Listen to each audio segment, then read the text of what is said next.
Welcome back to 60 Minutes. There was a lot to like about Imran Khan when he played cricket.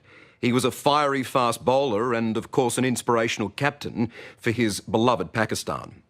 He was busy off the field too, a very handsome hit with the ladies.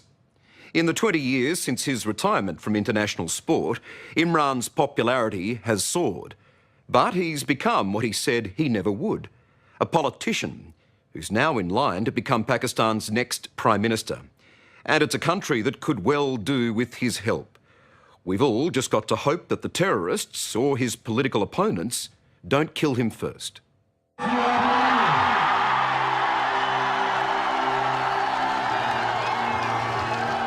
It's an incredible sight. Thousands of Pakistanis are waiting for their hero, Imran Khan.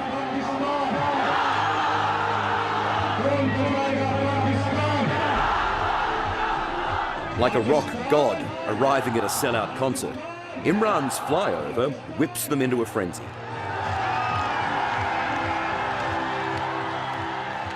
On the ground, his motorcade is mobbed.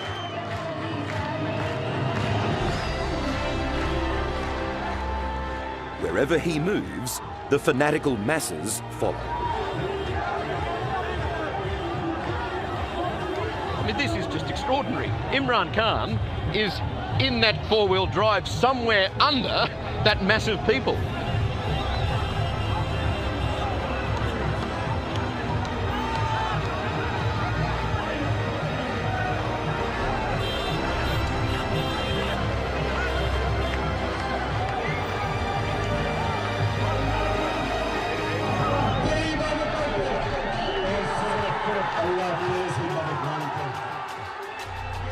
We know Imran Khan as a cricketing great. But most of these fans weren't even born when he was making runs and taking wickets. Imran Khan, he's got it. Pakistan win the World Cup. A magnificent performance in front of 87,000. Instead, they know and adore him as a politician, the leader of Pakistan's opposition party, PTI. They hope he'll be their next Prime Minister.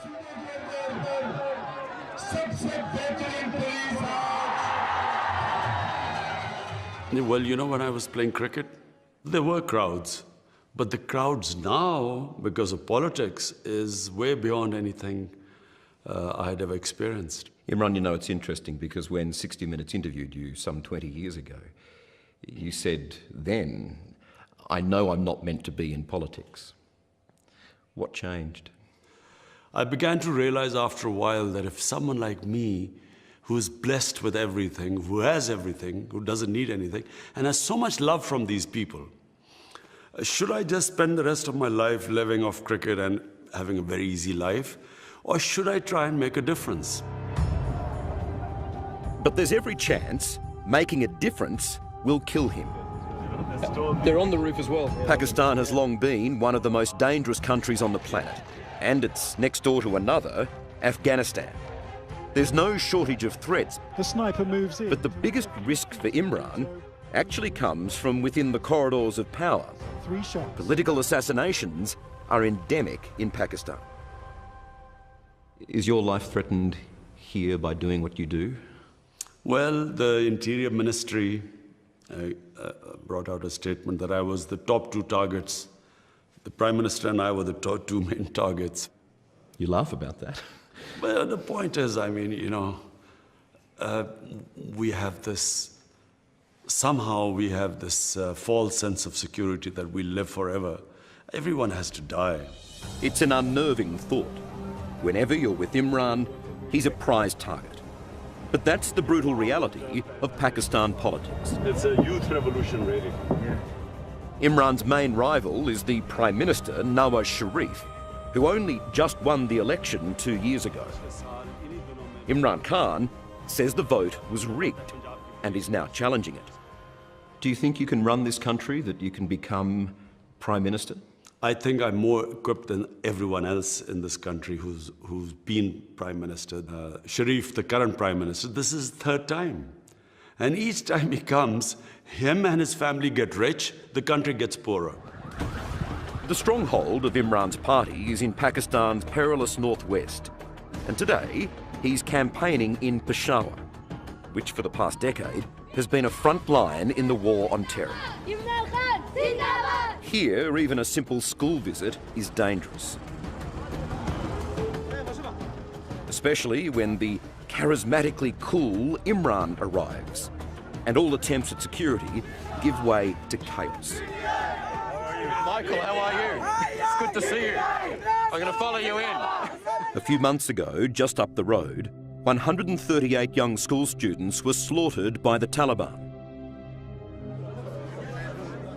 So today's visit to this all-girls school is Imran's bulletproof rebuke to the terrorists.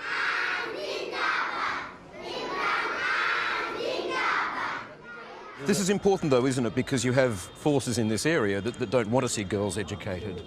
Yeah, that's true, but that's, you know, it's linked with this war on terror, which, which has just caused more fanaticism, you know. Yeah. But as a rule, people want their girls to be educated.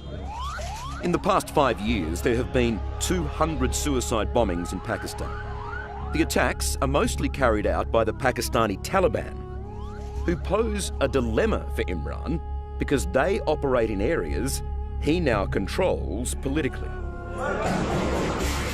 This is what they did to a Peshawar mosque earlier this year. And they're the same terrorists who shot but failed to kill outspoken schoolgirl Malala Yousafzai. Imran doesn't condone their violence, but he does deal with them. Terrorism became a threat when our government decided to join the American war on terror. Your critics have called you Taliban, Khan. Do you believe that you should be negotiating with the Taliban to try and fix this problem? There was only one way to deal with this, and that was a political solution. We've got so much happening. Like pollies everywhere, Imran Khan doesn't flinch at criticism and doesn't stop touting for votes. In one day with him, we toured a police training centre. He took radio talkback calls, held 4 press conferences, a live national TV interview. This hospital will cater for this whole province as well as Afghanistan. And showed us the new cancer hospital he's building dedicated to his mother. And despite this being a male-dominated, ultra-conservative corner of Pakistan, Imran doesn't forget the other 50% of his electorate. Showing off these women training to be commandos is a surefire way to secure the female vote. Do you think your husband, do you think Imran can be Prime Minister of this country? I think that if life was fair in Pakistan, if there was justice, he would have been Prime Minister a very long time ago. One female Imran has already won over is his new wife, Imran Khan. A popular TV presenter here in Pakistan and in the UK, she married the superstar Imran 6 months ago. You're coming into a partnership here that is very powerful in this country. You're buying into a marriage that is going to thrust you straight into the spotlight here. And I thought about that, and I responded when he came out with his sudden proposal, and I said, well, why would I want to do that? Do you realise who you are? I was a bit concerned about the freedom, my hard-earned freedom, and whether I wanted to compromise it. So then I'm presuming, with all of your wonderful charisma, that it was a charming, romantic proposal that you made? Well, let's not go into that, but it was a fairly quick decision. Had he gone down on his knee or done something sort of, very typically charming or romantic, I wouldn't have responded very positively. It was. Well, you haven't seen the Australian men. I have. I've lived in Australia. My judgment of Australian men is clouded by my experience with Australian cricketers. So they're not particularly romantic. They're very straightforward. I'm glad to hear they were not romantic with you. So it's a pretty comforting to hear that. But yes, I preferred the direct approach because I felt that, you know, the man means business. Let's call it the Australian approach. The Australian approach. It was the Australian approach, right? It was sort of, you know, this is what I'm thinking. And, what are you thinking? Let's do it. Yes. Hello. As a divorced mother of 3, Raham represents the changing face of women in Pakistan. She's quickly settled into the role as a potential First Lady. He's only 7 years old Yeah. and I have been addicted to cannabis. And with his help, is proving as politically savvy as her husband. The best advice that Imran's given me is that, you know, when in cricket we say it's someone, you know, well played. Well left. Well left. Well left. So I keep telling her that you Yeah. do not have to play every ball. But walking the grounds of his secure hilltop mansion, the 62-year-old knows he has major political challenges ahead. Courting the military, who make or break political leaders in Pakistan, and winning mass support. And that means Pakistan's poorest. This is a slum in the capital, Islamabad. Half of all Pakistanis live below the poverty line. When Imran bought these people a water pump as an election sweetener, they cheered him. Who likes Imran Khan? All of you. But it stopped working 2 years ago and it hasn't been fixed. Did you vote for Imran Khan? Yes, last time we voted Imran Khan, but he not do for us. Not anything. Didn't do anything for you? No. Some of Pakistan's poorest end up becoming refugees heading our way. If he were Prime Minister Khan, he'd have firm words with our Prime Minister over the controversial boat turnback policy. Australia has so much land. I mean, they are well-off people. These desperate people, if they want to go to their lands, remember these desperate people also end up having the greatest drive to contribute to a society because they have nothing and they want to make something. So there's a certain philosophy of the immigrant where he works much harder than the much more laid-back people who are comfortable with their life. Do you believe that's an inhumane policy to have at the moment? I do feel it's very inhumane.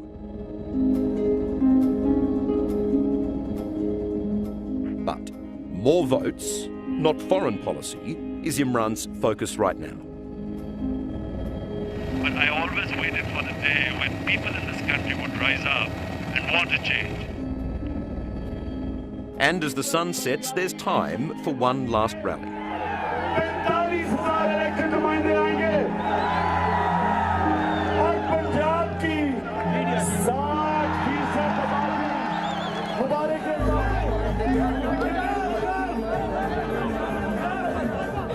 At the end of a claustrophobic few days with Imran Khan, we board his plane.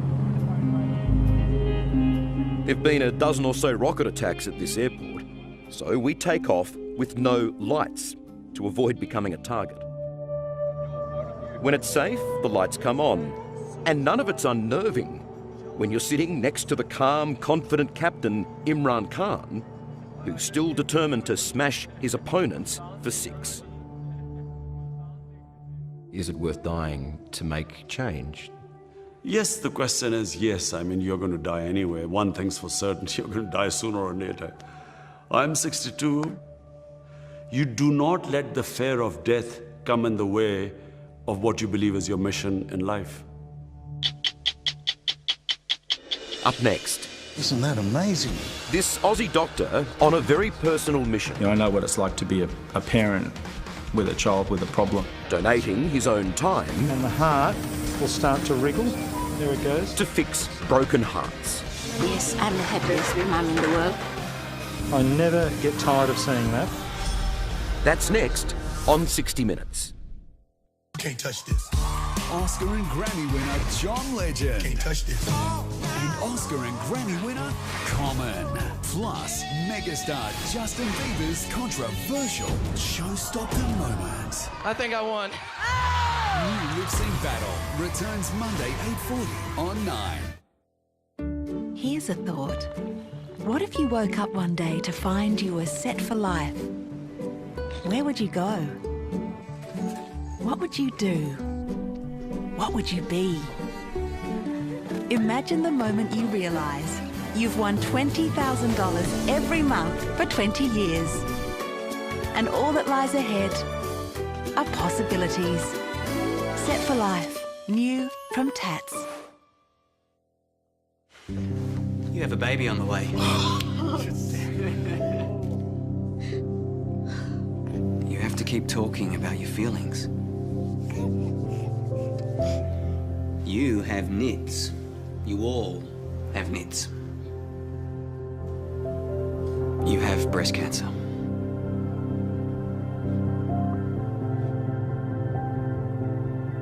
You have excellent results here. You have to stop smoking.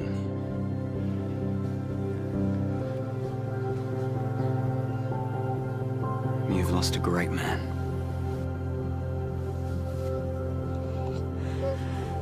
We have quite the journey ahead of us. The Good GP is with the Royal Australian College of General Practitioners. Because the Good GP never stops learning. Critics are calling Trainwreck the knockout comedy of the year. What does this do? It's funny, warm, smart, just awesome, and hilariously relatable. Can we just sleep in a realistic position? Are you comfortable? No. Trainwreck in cinemas Thursday. Neil, you're not that high. Pretty high. No, it's not, Neil. It is. The cat did it. That's true. Mate, stay calm. We do this all the time. Okay, I'm gonna do it. You'll be fine. Sometimes only a real person will understand. Hi, I've been in a bit of an accident. Do you need any emergency services? No, I think we've got that covered. Luckily, you can speak to someone at Amy 24/7.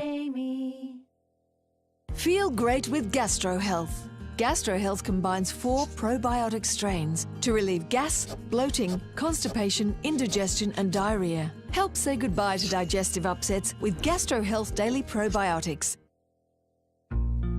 I'm sorry, so sorry for being such a fool. I didn't know. Don't be the one left feeling sorry. With our limited time 2-year variable rate discount on a new Flexi First Option home loan, we'll help you get the home you really want. Blue moon, you saw me standing alone. The Mercedes-Benz C180 Coupe Sport Edition for $56,900 drive away during the C-Class Coupe run-out event. It only happens once in a blue moon. Now I'm no longer alone, without a dream in my heart, without a... It's confronting and causing an uproar. I've been called a pedophile. The provocative parenting guru. Inside Story, Thursday, 7:30. Thursdays are all rock and roll, and they're pulling out all the stops.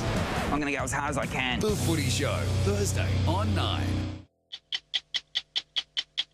Welcome back. Can there be any greater gift than the ability to save a child's life? And what a special feeling it must be to do it over and over again. A team of